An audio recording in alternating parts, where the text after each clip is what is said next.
Hello viewers, welcome to my channel Mosani stories and welcome to another video. আজকে আমি আপনাদের দেখানোর চেষ্টা করব রাজশাহী বিভাগের চাঁপাইনবাবগঞ্জ জেলায় নাচল উপজেলায় অবস্থিত ইলামিত্র সংগ্রহশালা। তেভাগা আন্দোলনের নেত্রী ইলামিত্র স্মরণে নাচল উপজেলায় কেন্দুয়া পঞ্চানন সরকারি প্রাথমিক বিদ্যালয়ের সামনে এই স্মৃতিস্তম্ভ। ইলামিত্র যশোরের বাগুটিয়া গ্রামে আদি নিবাস হলেও চাঁপাইনবাবগঞ্জের ইতিহাসে ছড়িয়ে আছে তার নাম। ইলামিত্র এক সংগ্রামী নাম, এক বঞ্চিত মানুষের প্রতিনিধির নাম, এক মানবতাবাদী নারীর নাম, যিনি সাধারণ মানুষের অধিকার প্রতিষ্ঠার জন্য স্বেচ্ছায় জীবনের সুখ স্বাচ্ছন্দ্য বিসর্জন দিয়েছেন। ইলামিত্র নাচলে কৃষক ও সাঁওতালদের সংগঠিত করে আন্দোলন করে তোলে, যা 1950 সালের 5 জানুয়ারি কৃষক বিদ্রোহ সংগঠিত হয়।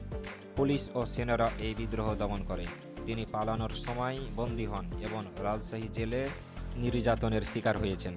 তিনি তার জীবনে যা কৃতি অর্জন করেছেন এবং জীবন পরিচালনার জন্য দৈনন্দিন জীবনে যা ব্যবহার করেছেন তা এই সংগ্রহশালায় সংগ্রহ করে রাখা হয়েছে।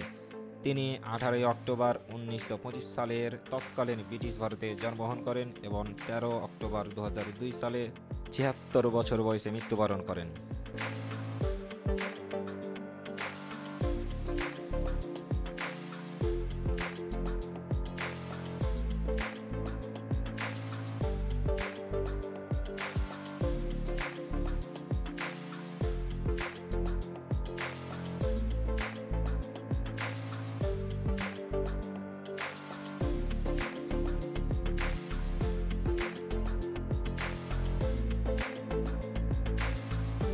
Please follow this page.